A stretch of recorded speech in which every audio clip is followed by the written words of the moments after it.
So, dear entrepreneurs, so listen to this.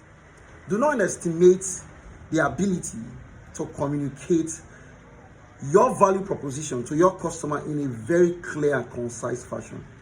So, oftentimes I interact with entrepreneurs, I'm trying to buy their service, and they are speaking so many big words. So, you as a business person, you should be able to distill down what exactly is the effect of your product or your service in the life or the business of your customer. So I will say this in one very simple sentence: speak value, not big words.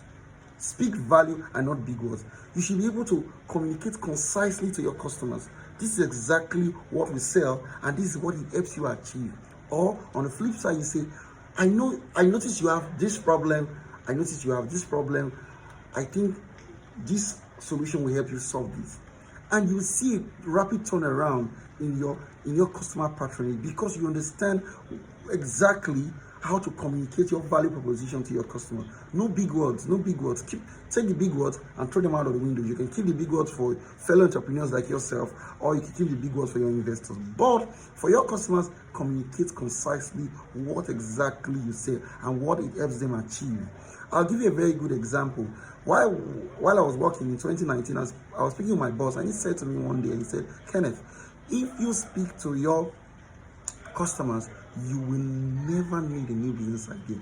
And that leads to me as a business person, as an entrepreneur. That leads to something that as a business person and as an entrepreneur, do you take our time to get customer feedback? Do you take our time to answer your customer? So I'll give you a very good example. So a tailor of mine, I patronized a while ago. I stopped patronizing him for one very simple reason. The last cloth he made for me was terrible. I could not even use the cloth, so I stopped patronizing that person. So you as a business person, do you take our time to say, dear customer, for this last period that we served you, or last service that we give to you, how did you use it?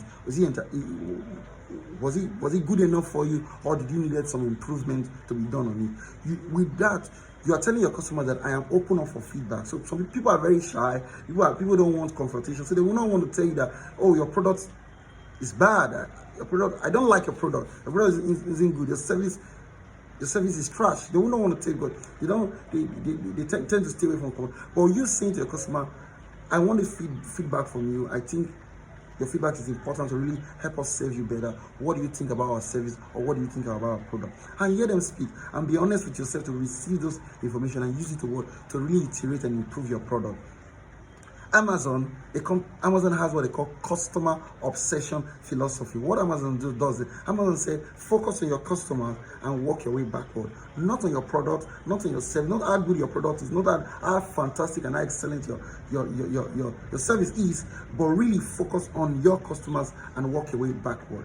Do not focus on your competition, or what the next guy in the next shop is doing, or what the next startup founder is doing. Just focus on your customer, how to serve them better, and work your way backward. And I think that leads me to what I would say in the next video is talking about how well do you really even understand your customers. Because if you do not understand your customers clearly, you will not be able to communicate in their own understanding, in their own language. You will not be able. You will use those big words. And I will give you a very good example. While I and my team were working on sales unit, we encountered this problem. We took a product to a customer that had the problem, and we're selling the wrong product to the right customer. So, and there was a lot of clash and friction there. So the customers was using the product, but they were not getting the satisfaction they want from the product. So we knew that this customer wants this product. What's happening here? So there was a lot of friction where we're trying to improve a product that wasn't good for the customer. The customers were using a product that wasn't good for them.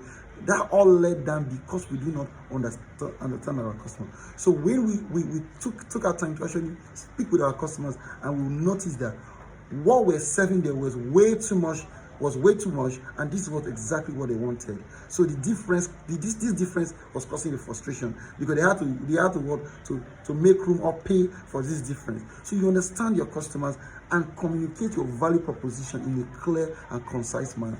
That leads to something I would say to all entrepreneurs out there. So how well do you take out time to invest in your communication skill? You take out time to really invest in the communication skill so that you can know how to really present value to your customer. So I'll be having a class for entrepreneurs who are interested, having a class just for 20 persons where we dive into customer obsession. We talk about how to define your customers and how to really communicate value to your customers. Thank you. I hope you find value from this video. If you find value from this video, please share with a friend. Please who also find value from this video. Thank you very much.